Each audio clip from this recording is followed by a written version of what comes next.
All right, so Rashonda Thornton here, Dietitian Against Diets podcast. I'm gonna introduce you to how we're gonna make this flow. With the Dietitian Against Diets podcast, we're gonna have two different shows each week. So on Monday, you're gonna get the one that's a full interview where I'm interviewing our interesting guests and talking about their perspective on nutrition or why they do what they do. And on Fridays, you get a very shortened version of the podcast, which is basically going to be I call it my playbook, it's my play to win moments, how we can actually have ways that I can teach you guys on why we should make changes or how can we make changes. So this is the very first one, but look forward to expecting that moving forward. Um, for those who don't know me in this world, and you want to know why I do what I do. So yes, I am a dietitian, but I have changed the way that I interact and use my practice. Um, I believe in helping people to make changes because they want to just care and love for themselves, not because they feel like that's going to make them happy if they have a certain look. So that's really the idea going against the diet mentality. This has come from years of working with clients in my private practice where I have built more of an understanding of why we do what we do. So it's not about telling you what to do, it's actually helping you to do what you do and give you more reasons as to why. So on top of doing a lot of things as far as media, as far as television on Fox 2 News, being able to have actually be a TEDx speaker this past year in 2019, releasing my first book called Play to Win, I am just continuing to build this platform to help you as the viewers and listeners to really figure out what works for you when it comes to your nutrition. So this segment or these series are going to be called the Playbook for Play to Win. Um, the name of my book is called Play to Win. The reason why it's called Play to Win because anything in life we do, we should not just play, we should play to win. So the book is built on tools, not rules. So we'll dive into some of those and really kind of open it up a little bit and give you some insight on what my message is about. But before I go too deep into that, it's a reason why I'm on this podcast. So I have a lot of partners that believed in me and wanted to help build this platform. So I have to always give shout outs to them, let them know I appreciate your work. I appreciate the things that you've done. And that I hope that we can continue to work together. So one of the couple of companies, definitely here's some St. Louis companies. One is called Custom Foodscaping. Um, it's interesting because I never thought about like using my garden to plant food. But that's what they do. They're all about how can we change the landscape of utilize our gardens and utilize our space to actually have it to where instead of having flowers, we're going to have some food that we can actually eat. So it connects us to, what's edible, being able to appreciate, growing our own crops and growing our own food. They do everything from consulting. They have workshops. They work with residential areas. They also work on a higher scale with restaurants and works with universities. But they're really unique on why they want to make sure that they connect the person to the garden. So custom foodscaping is like building your own landscape, but you're using out of food versus just flowers. So if you want to learn more about them and know about their projects that they have coming up, feel free to follow them on Instagram on Custom Foodscaping. Custom Foodscaping. Yeah, and they have a Facebook account as well, so you can find them on there as well. And if you go to their website, you can learn a little bit more about the owners and why they do what they do. So please go to them, figure out what they're doing. You may be surprised at what you may be able to do for yourself and as far as your garden. So definitely look into those. Um, this is one company called Green Bean Delivery. It has a kind of a unique name because you're thinking, what does Green Bean Delivery is? Well, what I've learned is that they're all about building basically your own grocery store on your phone or on your computer. And they have a website where you can go and just anywhere from fish to breads to organic products to anywhere from local. They have a variety of foods that you can just select, and they have a way that they make sure they get it to you in a timely manner. I tried it out. I ordered my food within a couple of days. I got these green bins sitting in front of my house, and they were filled with food, the foods that I selected. I was very pleased. It was actually a day that it rained so hard, so I didn't want to go out. So it was a saver for me because didn't have to leave my house to get my grocery. I was able to get it through the company. If you are interested in going and learning more about them and you want to jump in on a discount, if you actually use the code Better Vessel, BETTER Vessel, VESSEL, you will get 20% off your first 3 deliveries. So check them out at Green Bean Delivery. Find them on Instagram at Green Bean Delivery, right? And check them out and see what they're all about. So, what I'm going to talk about today, as I say, the book title of my book is called Play to Win. Um, and as I'm thinking about like what would be a way to kind of give you guys some ideas of how we can start looking and thinking differently about your interaction with food. One question I always ask myself and ask clients are, why do we find ourselves stopping and starting when it comes to healthy eating or when it comes to diets? I mean, we know the New Year's around the corner, and it's that time of the year where we want to do our New Year's resolution. But a lot of times we do it till, let's say, maybe Valentine's Day, and then things start to break apart, you know? So why do we get into where we start and we stop, start and we stop? When are we ever going to be able to feel like we can break through and build consistency?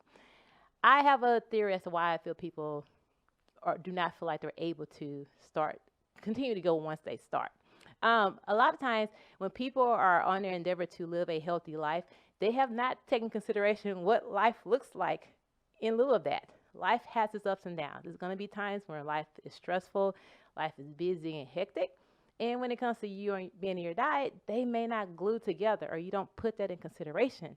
And because they're not a perfect fit, things start to unravel and your food falls off, and it's the first thing to go. And that's what happens most of the time.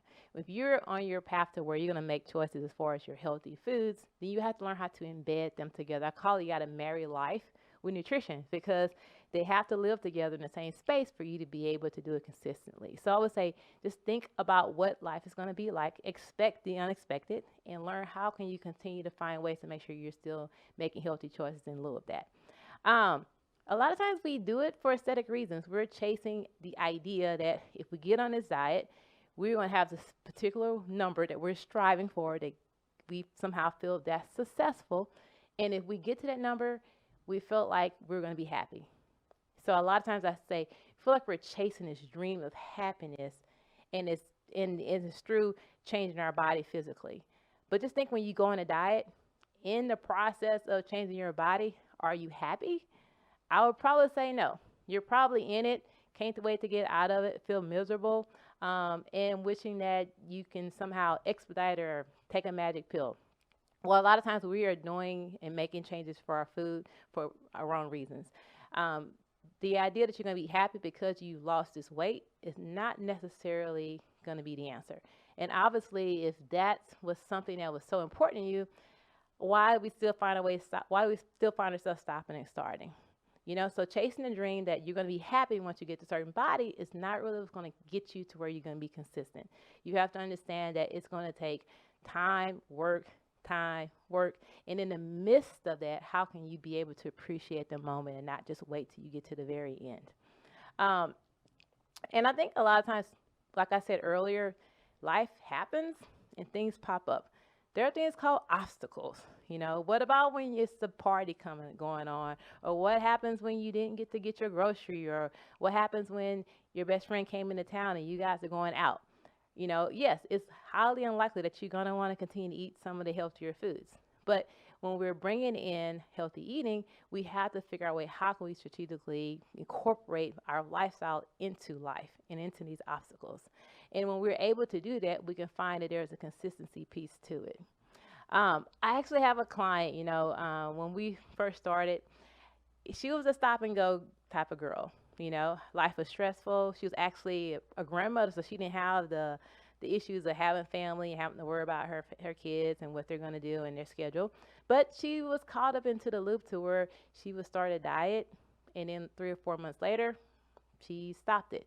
Then she decided maybe in the end of the year that she's going to start it again. But she constantly would talk about how she would always find herself stopping and starting. One thing I learned is that what kept her from starting and stopping was that this thing called patterns.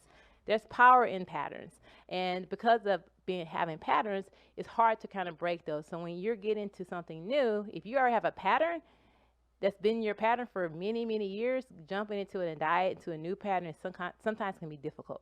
So actually, in my Play to Win book, it's chapter 12. I figured this would be a good place to start, and it's called Patterns, Patterns, Patterns. There's power in patterns. And a lot of times when people are wanting to change, you ever heard of break the habit? You know, a lot of times when we want to break a habit, it's not as easy. It's not easy said that it's not as easy done as said. Because when it comes to breaking habits, that's something that's embedded into our life. It's a part of us. We can do it without even thinking. And to be able to switch that, that's almost impossible. So a lot of times we are stuck in these patterns that we don't even recognize we're in. So, for example, if you're already in a pattern of where when you come home from work and you maybe have a long drive home, you have a particular snack that you like, you know, and so you may find yourself in that pattern of wanting that snack every single time you come home from work. And to say that I'm just going to stop doing that, it's almost, you know, setting yourself up for failure because that's something you have found that you do on a regular basis and you enjoy it. So actually learning to recognize what patterns is where we start. And then once you recognize your patterns, it's not about breaking them. It's about actually just changing what the item is that you have this pattern for. So say, for example, if your pattern is you love your soda and you love your popcorn, this is actually coming from my client, the pattern is not to stop drinking the soda or stop eating, not popcorn, I meant to say chips, eating the chips. That's your thing. That's what you do every single time when you come from work from 4 to 5. Well, instead of just saying I'm just not going to do any of those, how can we just make small changes? So, example, so instead of eating the chips, what we like about chips is that they're salty and they're crunchy. So if we said, okay, let me swap the chips for pretzels, and then let me get the soda and just get a smaller can, then I can still have the same satisfaction as far as having that soda and having something crunchy and salty without feeling like I have to completely turn my life upside down in order to be healthier. It all comes in small steps. And over time, you may decide, I just may want water instead of the soda sometimes. So go from having less of the soda to maybe having a soda every other day when you go on your trip home. And then with the pretzels, you know, sometimes turn it into popcorn. Swap it out to something that's healthier, but still giving you that same feeling of having your snack when you come home from work. Um, you always have to learn that you always want to start small when it comes to your patterns because patterns are one of the hardest things to break. So if you have a particular pattern, recognize it first and then decide how can you just change. I call it repattern. Just repattern, just change what the element is that you're actually having versus feeling like you just got to completely stop cold turkey. Because if you completely stop cold turkey, it's going to come back again with vengeance. So I would say on my Play to Win tips is when you're making these choices, choose truly what you want. And I say choose truly what you want is choose truly what you want for yourself. If you know that you have to make changes, you have to choose to start figuring out where can you start making those changes and start making those changes. And when it comes to the diet mentality and stop and start, you know, success is not really determined by how quickly you lose weight. It's actually determined by how consistent you can build it into your life to where you may lose the weight, but you lose it forever. So it's not about how quickly you get there. It's about building a lifestyle to where you can get there and actually just live there. And it all comes from the mindset. Tip number 3, the mindset is not the way that we look at how we should incorporate food into our life is not a formula. We have to get into the act of understanding why we're choosing some of the foods that we're choosing and not just because it's going to help us to lose weight or help us to build muscle or even to be healthier. We have to look at it as this is going to be a part of who we are. So the holiday seasons are coming. A few tips. We know that you're going to have your desserts. As I told you, those patterns again, and we know we want when it's dessert time, right? So if we just make some quick tips as far as changes, we know our grandmother's going to have her favorite pie or favorite cake, right? Let's not say it's going to X-nay it. Let's actually just decide maybe we can have a smaller amount or maybe we can bring our own dessert to where we actually have something that we enjoy and still have a little bit of hers as well. Again, anytime you want to make change, it's going to come in small steps, but we have to start somewhere. So as you're going into the holidays, don't fret. We know 2020 is ahead of us. Just decide I'm going to start implementing small changes into my life, and that's how I'm going to turn things around. Again, this is Rashonda Thornton. I appreciate you guys taking a moment to listen to the podcast. Each time I come on, it's going to be something different. We have a different topic because I want you guys to get into this and not just play, but play to win. So thanks for watching and thanks for listening.